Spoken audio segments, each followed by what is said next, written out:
going on there, guys? We back with another one, and we obviously know about the ESPN layoffs by now, but Jay Williams has just dropped a bombshell. You guys cannot miss this.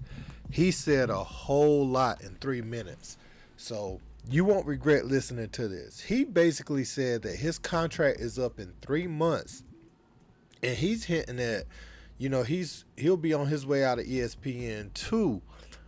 Um, that's crazy when you think about it. And if you look at Jay Williams, he's kind of in limbo, right? His main show is gone, and the guys that just kind of float around, appear on this show, appear on that show, they've been let go pretty much. So, and they even tried like giving Max his own show, tried to give him that boxing segment, but nobody was watching that, and he's gone. And I figured Jay Williams would be gone, but he's exposing exactly why he doesn't really like it there no more. Without overly stating it, he's saying like he could give a take earlier in the day on one of those earlier shows that came on. I think his show, Keyshawn, J. Will, and Max, it came on like 6:30 in the morning.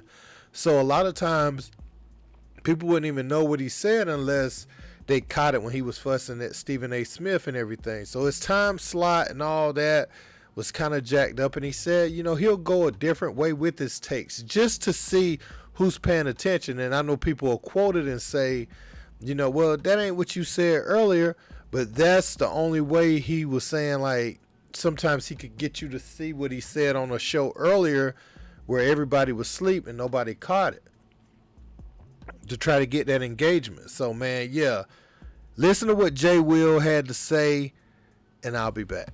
Tough question, Jay, and I'm gonna let wrong, but I only got one, and I know you're gonna have to give me an answer that you probably can't give me, but I gotta ask it anyway. ESPN, Jay Will, if you ain't one of them big dogs, ESPN put you in that little closet in the back, and I feel like for a person, especially for you, who's worked with ESPN, I think it's about time for you to get out that closet, Jay Will. I ain't gonna lie to you, gang. How do you feel about your status at ESPN? My contract is up in 3 months, man. Good for you. So look, it's how can I say this? But I'm gonna say it anyway, because this is part of the problem. You can never really be your fucking self. And I don't care if you're Stephen A. Smith. I don't care if you're my boy Alan Hahn or Max Kellerman. We can sit up here and do the tit for tat, play the innuendos, let me give you a tease.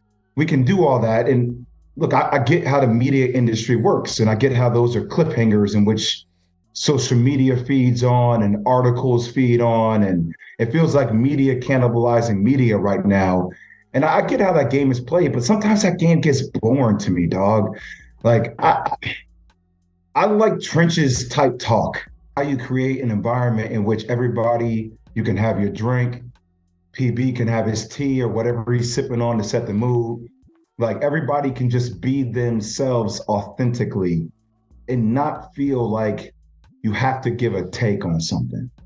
Like not everything requires some kind of polarizing POV. You know what? Like, look, there's a part of me, man, that what's the new age Ernie Johnson? Like, but business oriented, but can kick it with anybody. Because I'd rather cater to your skills, because you still play in the league. You know way more about the league than me. I watch with a different type of eye, though. So for me, I'm trying to build enterprise. Why wouldn't I build enterprise with the people that can tell the story from the inside out instead of the outside in? I'm tired all the time. I wake up every day at 3 o'clock in the morning, PB. I'm tired. Dude, that's grinding. Yeah, I love that. That's the craziest midday part, though. Ty, I was gonna say sorry for rapping, but that's the craziest part, yo. Here's how the game is played. It's like I'll say the same thing for 4 hours straight on my show. I'll go on First Take and say the same thing differently, and nobody will even know what the hell I said for the first 5 hours I was on TV. So it gets pushed out to different pieces, different parcels. You know what I mean? So it's the same way you guys splice up your social media for that one hit. Like every block has somebody that's splicing up that hit and pushing it out. And it all depends upon your show's reach. And then that gets picked up. So I can be on my show, talk about being on your show, PB, but then go to Get Up, say the same exact thing, that go viral, then come back, change it up. I can even switch up my thought to see who's paying attention and go the complete opposite way. Like, and I do these crazy ass social experiments just to see if people are paying attention. I'll say something the complete opposite way on another show, which will go viral. And on the show like Get Up, you'll never know I even said it. Wow, man. So when you hear Jay Williams say that, you can understand the frustration and why he feels the way that he feels. Because if you giving your takes and they're not really being consumed, or it's only being seen on one of your main show's platform, then that could be a little weird. And giving a take, when he's saying that, he's talking about like debate TV, where you have to play devil advocate whether you feel a way or not. He's saying you ain't got to have a polarizing take on everything. Sometimes you could just have good analytical skills and talk about the game as you see fit, or how you're consuming it, and give a good analysis, and people will watch that too. Not trying to create that friction or on-air controversy all the time. And I think they don't play the game sometimes. That's why sometimes him and JJ Redick get into it with like Stephen A. Smith, because I know Stephen A. Smith is playing to the TV, the viewership, and all that. And these guys more so are like, they're looking at it from like a high-level player standpoint. And so they're not trying to be shock jocks. They're trying to really give their takes and how they feel about the game of basketball or whatever sport they're talking about at the time. Now, his contract, I mean, I think this audio was like from a month ago. So he only has 2 more months on ESPN now, right? So you have to think in the next set of layoffs, it will be him. When his contract comes up, he's going to be one that gets the axe.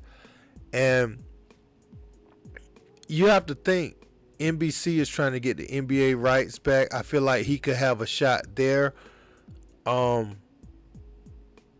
As far as trying to get on air, this is not the time to do that. Guys like these people that have that following, one thing ESPN probably did for you, got your face out there every day, got you a following.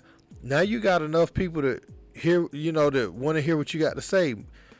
Instagram monetizes, Facebook monetizes, TikTok, YouTube, probably other platforms I don't know about, but you can make a living and not have to worry about or be subjected to their, to going to their studio and getting a salary. And you can interview who you want. You can kind of do what you want as far as media personality. So I think this is a blessing in disguise for the people that's out there hustling. ESPN is actually probably going to come back calling to some of these people once they start to blow up online. Then you're going to have to get broke off like Pat McAfee, because it's going to have to make sense for you to come back. But let me know what you guys think about this in the comments. Don't forget to like, share, and subscribe. Until next time, peace.